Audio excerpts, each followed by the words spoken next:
Dear students, welcome to Law Excellence. Let us have the editorial analysis for today, that is 26th October 2022. A renewable energy revolution rooted in agriculture. So this is about stubble burning, which is causing the pollution in Capital Territory Delhi and also up to Uttar Pradesh. So what are the mechanisms over here? Let us recollect the previous articles. The techno-economic solutions are not complete. We have to see the problem holistically. The green revolution, excessive dependence on paddy is the major reason for this crisis. Diversification of the crops towards alternatives like pulses, etc. is very much necessary. That's what is the article which we read previously on this. In this case, this article essentially talks about creating win-to-win situation with a concept called as waste to wealth. The concept is waste to wealth, or creating something called as circular economy concept. Let us try to understand these things. So there are two types, in situ measures, ex situ measures.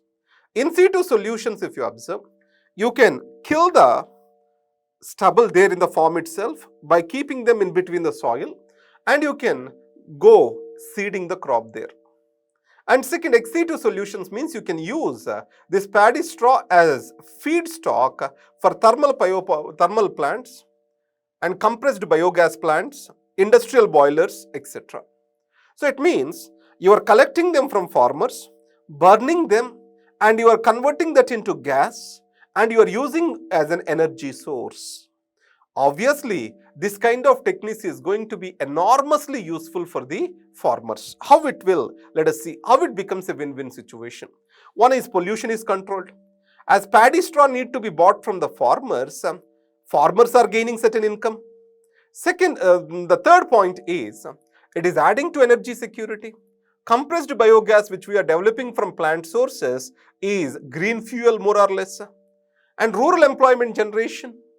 And added to that, wealth from waste is going to keep us safe, decrease our dependence on fossil fuels.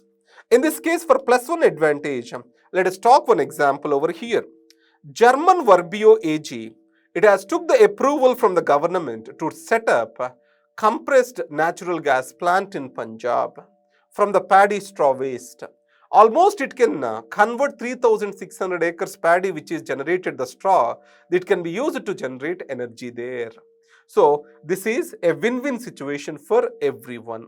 Added to that, whatever is been left over after the generation of the fuel, it can be used as a manure to the crop. So farmers can get whatever we call it as income from selling the paddy straw. Industries are getting necessary energy. And third thing is, organic manure is also produced from this. This is a win-win situation for everyone. Next, short or long stay Brexit Britain's challenges remain. Now Brexit, you all know that. Here Britain has chosen to exit from the European Union.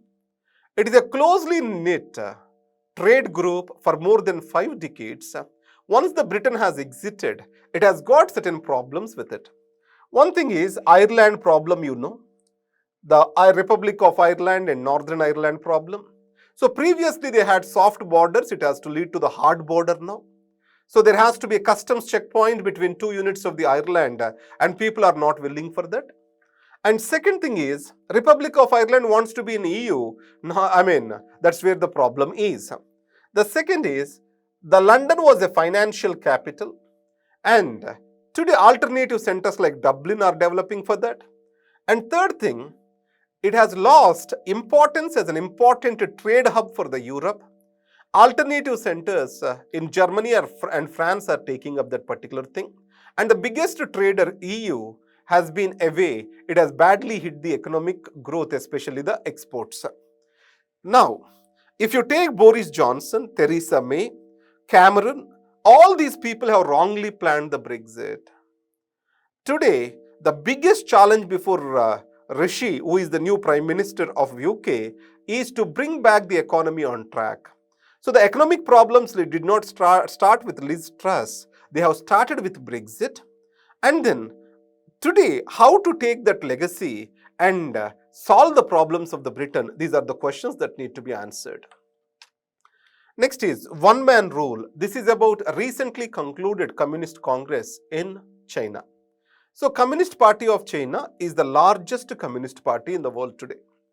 And it always had this two terms rule.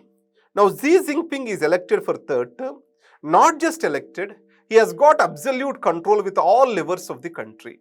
Let us see how he got that. There is a Politburo which rules the country there. The Politburo Standing Committee is called, it is a 7-member committee. All the members of this 7-member committee are nothing but the close associates of Mr. Xi Jinping. And second, Hu Jintao, Jiang Zemin, the previous presidents of China, this influence is almost weaned out. If you observe Hu Jintao, unceremoniously he was taken away from that particular Congress meeting. And third thing is, the challengers, political challengers to Xi Jinping, like Bo Xilai and then Zhang Kai, these people are being imprisoned on corruption charges. And People's Liberation Army, today it has to ensure complete loyalty to the Xi Jinping. Any promotions in the government are possible based on the loyalty to Mr. Xi. So this is an absolute power which no one have enjoyed, including Mao Zedong. Obviously, this kind of absolute power is the reflection of the mindset of the China today. So Mr. Xi Jinping's worldview is this: strong leader makes the strong country. That is one thing. Second thing is, the world is going through uncertain, dire phases. In these circumstances, China shall remain strong and be assertive. So this clearly shows that the problems for India, Taiwan and all these countries with China are going to increase further. So the China is getting more and more militarized now. Yesterday we saw the article, People's Liberation Army, how it is changing its language today. 3 points we spoke over there. The first point is, theater commands, personal policies are being changed. Loyalty to the Communist Party of China is given primacy. And third thing is, the nuclear power, ammunition is going to be increased. So these three are there in the document. So this clearly shows that China is trying to be assertive and trying to dominate in this particular region. Next, ending dominance.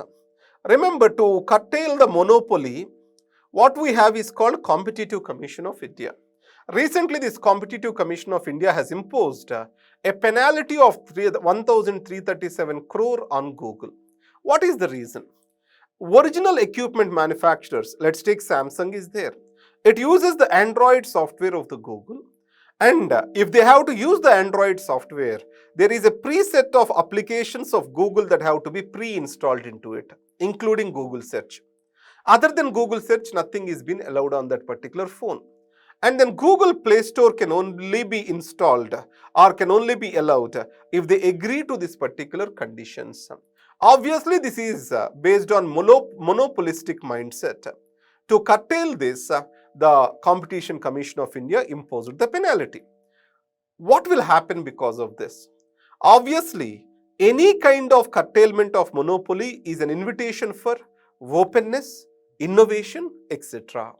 So, antitrust laws are not just existing in India, they also exist in Europe against the Google. These are the articles for today. Thank you very much.